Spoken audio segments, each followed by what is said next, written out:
Some might argue that, I mean, I was just looking at my phone, just the Republicans, House Republicans already tweeted out that Governor Hickenlooper has given a buy, as it were, for a mass murderer. I mean, some would argue this isn't, not only is it not politically correct, perhaps it's not even politically wise. Do politics have any part of this at all in your decision? No, I mean, every smart political advisor told me, whatever you do, don't do this.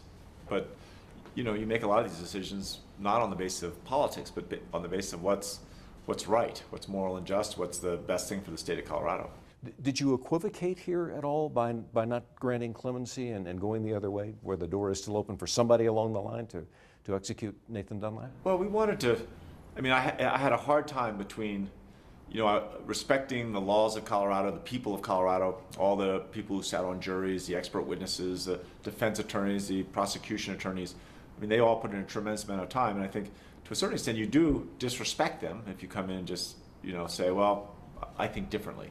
So we really tried to look at every aspect we could, and by giving him a temporary reprieve, we're saying that work still held up, but there's other information out there that makes us balance this, such as the, you know, there's I mean, it's a question of justice, right? There is no equality or equanimity in how capital punishment is applied. Some people do just as evil a crime, and they're never even forced to stand trial with capital punishment. They automatically go to life imprisonment without parole.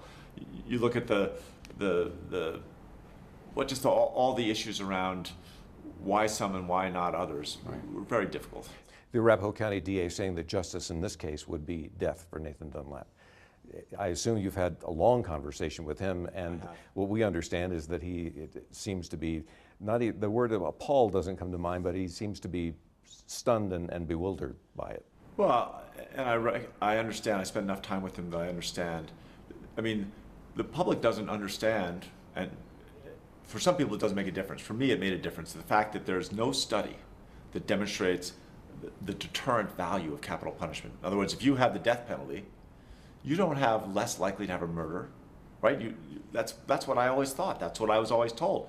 But we asked a number of different prosecutors, is there a study? Because there's a whole raft of studies that demonstrate there is no deterrence, right? So if it doesn't make you safer, and, you know, I mean, we talked to the victims' families, and heard, you know, how much they wanted this to be over and they wanted closure. And certainly my heart goes out to them. But, you know, we also have seen numerous stories of people that after the execution, they didn't get the closure they thought that they were going to get. In numerous instances. So if it's not always giving closure, and, you know, a number of the families of victims in this case didn't want the death penalty, didn't necessarily believe in it. If you're not getting closure, it's not a deterrence. If it takes 20 years and creates minor celebrities out of these killers, think about 20 years ago, wouldn't it have made more sense to have this individual put in jail for life without parole? The families of victims would have had to get closure and dealt with it, but he's going to be in prison, life without parole, and we'd never hear it. We'd forget his name. We wouldn't know who he was now. 89148. 89148. That's who you've called Nathan Dunlap. This situation is one in which the families are, Bob Crowell saying today, knife spent in my back 20 years, it just got twisted today. What was that conversation like for you? Oh, it's very hard. I feel so deeply for what they've gone through, and again, there was no easy solution here. And if there was, I told them this when I was on the phone, if there was anything I could do that, and I could still feel that I was the person I am, right? That I could make a decision that I believed in, that was moral and just. If there's some way I could have gotten that knife out of his back and given him closure, I would. This is a system of checks and balances. You mentioned this in your news conference today, where all of this process has come to this point, and you, not as a lawyer, but as the governor of the state of Colorado, look at the case and say, okay, this is my decision. I will grant clemency. I will give this reprieve. I will, whatever it is, I will let this go forward. And you chose to give the temporary reprieve. In this case, this still goes on for a while. Now, why now? You studied this for a year and you looked at it. Why? You're not a guy that I ever recall running on a no death penalty platform. Well, certainly, as you get immersed in the facts around the death penalty, you become more and more perplexed. It's not a deterrent, right? It doesn't bring closure to all the families of the victims. In many cases, they're disappointed by it. It costs 4 times, 5 times more than just giving someone life without parole.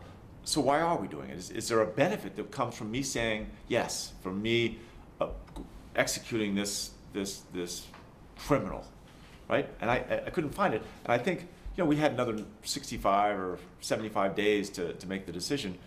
When we talked to the families some weeks ago, one thing they said was, sooner is better, right? We're A decision. Yeah, we're sick of this. And I think that this executive order will stand until rescinded. I'm not going to rescind it. I think it's unlikely that a future governor will rescind it. I think if the people decide and really demonstrate that decisiveness, that this is something that they are moving away from, like the citizens of many states, then that's the only time it'll change, and that would be the will of the people. It wouldn't be one person. When we look you up in Wikipedia a year from now, will it say that on this date, Governor John Hickenlooper declared that he was against the death penalty in Colorado and actively worked against it? Well, certainly I've been trying to get someone to show me the benefit of the death penalty, and I can't find anyone who gives me compelling, and I've listened to a number of prosecutors. Are you against it? Yeah, I don't think that there's a benefit from it. So I don't see why we will spend all this money and cause all this pain, extend the pain for so many people, for something that's not a deterrent, and ultimately doesn't bring closure for so many people. One of the people at the news conference today was Stan Garnett, a Boulder County DA, who has said that he would support a repeal of the death penalty. Would you? Yeah, I think I would. Everything I've seen shows that it's not doing what people think it is, what people think it's there for. How do you feel about today? I mean, this has been an incredible day. You've worked for a year toward this. You know this is all coming down on your head. We already saw the Republicans jumping all over this. How are you going to weather these next few weeks? Oh, there's so much else going on as well. I mean, we're still not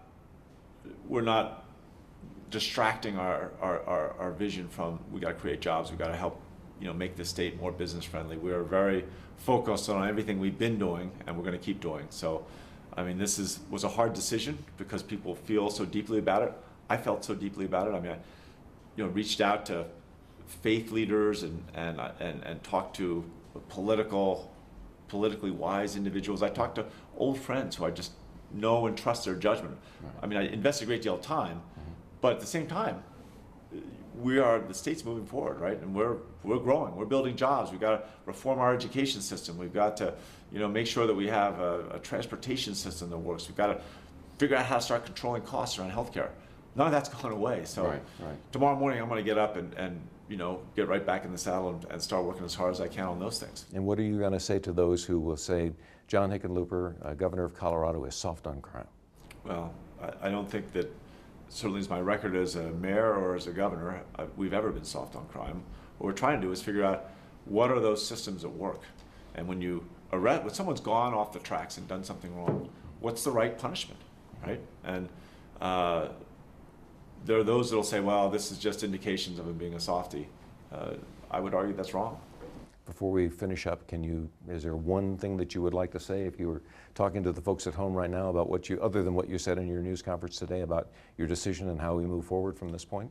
Well, I think that sometimes the most difficult decisions you have to make, whether you're, working in a restaurant or whether you're working as a governor, are the ones you grow the most from. And as difficult as this has been, and I've had some very difficult emotional times with various members around the issue, I've grown in ways I never would have expected. And that's part of what life's about, right?